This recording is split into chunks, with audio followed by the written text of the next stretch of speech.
So ఇక్కడ విచ్చేసినటువంటి media మిత్రులందరికీ తహసీల్దార్ వీకోట తరఫున ధన్యవాదాలు తెలియజేస్తున్నాను sir. So thank you each and every person. So మీరు ఇక్కడ విచ్చేసినందుకు. సో ఈరోజు ముఖ్యంగా నేను చెప్పదలుచుకున్న విషయం ఏమంటే, so SIR 2026 special intensive revision 2026 అసలు ఏంటి ఇది?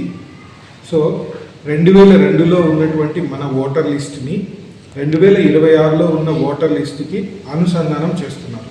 అంటే కరెక్ట్గా అక్కడ ఉన్న వాళ్ళు కానీ వాళ్ళ వారసులు కానీ ఓటర్ లిస్ట్లో ఉంటున్నారా, లేదా ఇంకేమైనా అనాథరైజ్డ్ పర్సన్స్ ఓటర్ లిస్ట్లో ఉంటున్నారా? At the same time shifted చాలామంది అయి ఉంటారు, మైగ్రేట్ అయ్యి ఉంటారు, సో డెత్ అయిపోయింటారు. సో ఒక ప్లేస్ నుంచి ఇంకొక ప్లేస్కి వెళ్ళి అక్కడ మల్టిపుల్ ఓట్స్ ఉంటాయి, ఒక్కొక్కరికి ఇంకొక చోట 2-3 ఓట్స్ ఉంటాయి. సో ఈ స్పెషల్ ఇంటెన్సివ్ రివిజన్లో ముఖ్య భాగం ఏమంటే డూప్లికేట్ ఓటర్స్ని రిమూవ్ చేయాలి, డెత్ ఓటర్స్ని తీసేయాలి, సో షిఫ్టెడ్ ఓటర్స్ని తీసేసి ఒక ప్యూరిఫైడ్ అంటే నీట్గా ఉన్నటువంటి ఒక ఓటర్ లిస్ట్ని తయారు చేయాలి. సో అది government of election commission of India యొక్క ముఖ్య ఉద్దేశం. సో ఇప్పుడు మీరు ఇక్కడ మనం ఏం చేయాలంటే 2002లో చాలామందికి డౌట్, నేను అప్పుడు ఓట్ వేయలేదు, నేను ఇప్పుడు డేటా ఇవ్వాలి. సో 2002లో మీరు ఓటు వేసినా వేయకపోయినా అక్కడ మీ తాత కానీ, మీ అవ్వ కానీ, మీ మదర్ కానీ, మీ ఫాదర్ కానీ ఉంటారు. సో వాళ్ళకి ఇప్పటికీ 2002లో నాకు కూడా ఓట్ లేదు. సో నేను 2002లో నేను 9th క్లాస్ చదివేవాడిని. సో నాకు ఓట్ లేదు, కానీ మా ఫాదరు మదర్కి ఓటు హక్కు ఉంది. సో వాళ్ళ నుంచి వాళ్ళ ద్వారా నేను పుట్టాను. కాబట్టి ఇప్పుడు నేను నా ఓటర్ లిస్టుని ఇప్పుడు ఉన్న ఓటర్ లిస్ట్తో నేను లింక్ చేసుకుంటే నా ఓటు సేఫ్గా నెక్స్ట్ కంటిన్యూ అవుతుంది. ఇన్ కేస్ నేను ఇవ్వలేకపోతే నాకు మళ్ళీ ఈఆర్ఓ గారు ఒక అవకాశం ఇస్తారు. మీకు ఎలా వచ్చారు, మీ ఫాదర్ మదరు అప్పుడు 2002లో ఉన్నారు, ఇప్పుడు నువ్వు ఎందుకు ప్రాపర్ ఫామ్స్ ఇవ్వలేదు అని దానికి నేను ఎక్స్ప్లెనేషన్ ఇచ్చి అప్పుడు అక్కడ ఉన్నటువంటి ఏఈఆర్ఓ ఆ కన్సర్న్ మండల్ తహసీల్దార్ యాక్సెప్ట్ చేస్తే మీ రిక్వెస్ట్ని అప్పుడు మీ ఓటు హక్కు ఉంటుంది, లేదా మీ ఓటు హక్కు తొలగించబడే అవకాశం ఉంది. కాబట్టి ఇప్పటి వరకు మన మండల్ డీటెయిల్స్ ఒకసారి చూస్తే వీకోట మండలంలో మొత్తం 71,789 ఓటర్స్ ఉన్నారు. సో వీళ్ళలో మేమందరికీ ఎన్యూమరేషన్ ఫామ్స్ ఆల్రెడీ ఇచ్చామన్నమాట, 2 ఫామ్స్.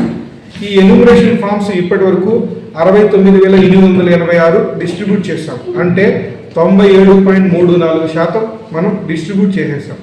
ఇంకా డిస్ట్రిబ్యూట్ చేయాల్సినవి 1903 ఫామ్స్ ఉన్నాయి. ఈ ఫామ్స్ మా దగ్గర ఉన్నాయి, మా సంబంధిత బిఎల్ఓల దగ్గర ఉన్నాయి. మీరు ఎవరైతే ఇంకా తీసుకోలేదో మీరు వచ్చి తీసుకోవచ్చు. ఈ మంత్ 14th వరకు, జూలై 14వ తేదీ వరకు మనకు టైం ఉంది. సో మీరు ఎవరైనా మిస్ అయ్యి ఇంకా మీ అనివార్య కారణాల వలన మీరు బెంగళూరులో కానీ ఇంకెక్కడ కానీ వర్క్ చేస్తూ మీరు చేయలేకపోయారంటే, ఫామ్ కలెక్ట్ చేసుకోలేకపోయారంటే మీరు సంబంధిత బిఎల్ఓ దగ్గర కలెక్ట్ చేసుకోవచ్చు. సో ఇంకా ఎన్యూమరేషన్ ఫామ్ డిస్ట్రిబ్యూషన్ అయిపోయింది. తర్వాత ఏంటి, ముఖ్యంగా అతి ముఖ్యమైన పార్ట్ డిజిటలైజేషన్. అంటే మేము ఇచ్చిన ఫామ్ని మీరు మళ్ళీ డేటా ఫిల్ చేసి మాకు ఇస్తే మేము డిజిటలైజ్ చేస్తాం, ఆన్లైన్లో యాడ్ చేసుకుంటాం. ఇలా ఆన్లైన్లో యాడ్ ఇప్పటి వరకు చేసినవి ఈరోజు వరకు 34,181 ఓటర్స్, అంటే 47.6% మనము ఇప్పటి వరకు డిజిటలైజ్ చేసాం. అంటే ఇప్పటి వరకు డిజిటలైజ్ అయిన వాళ్ళు సేఫ్. ముఖ్యంగా ఈ వీకోట టౌన్లో ఇంకా చాలా పూర్ పర్ఫార్మెన్స్ ఉంది. దానికోసం మేము మా తహసీల్దార్ ఆఫీస్లో అండ్ స్వర్ణ సచివాలయం, ఇక్కడ వీకోట 1 సచివాలయంలో కూడా మేము హెల్ప్ డెస్క్ సెంటర్ పెట్టాం. సో ఈ అవకాశాన్ని మీరందరూ యూటిలైజ్ చేసుకోవచ్చు. మీరు ఎంతమంది అయితే ఫామ్స్ మాకు సబ్మిట్ చేస్తారో వాళ్ళ అందరి ఓట్స్ 100% సేఫ్ అవుతాయి.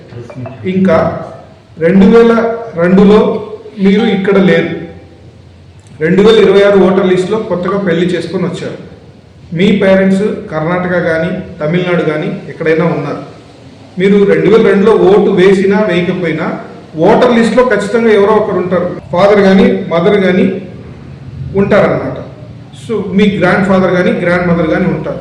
సో మీరందరూ కలిసి వాళ్ళ ఓటర్ లిస్ట్ని మాకు ఇచ్చిన ఎడల మేము మీ యొక్క ఓటర్ని దాంతో అనుసంధానం చేస్తాం. అప్పుడు మీరు 100% సేఫ్ అవుతారు. సో ఇది కొద్దిగా ఇంకా మనకు 13 రోజులు టైం ఉంది. కొద్దిగా మీరు త్వరగా సహకరించి అన్ని ఫామ్స్ మాకు ఇచ్చారంటే సో మేము ఇంకా త్వరితగతిన ప్యూరిఫైడ్ ఓటర్ లిస్ట్ తయారు చేయడానికి మా వంతు మేము బాధ్యతగా పనిచేస్తాం.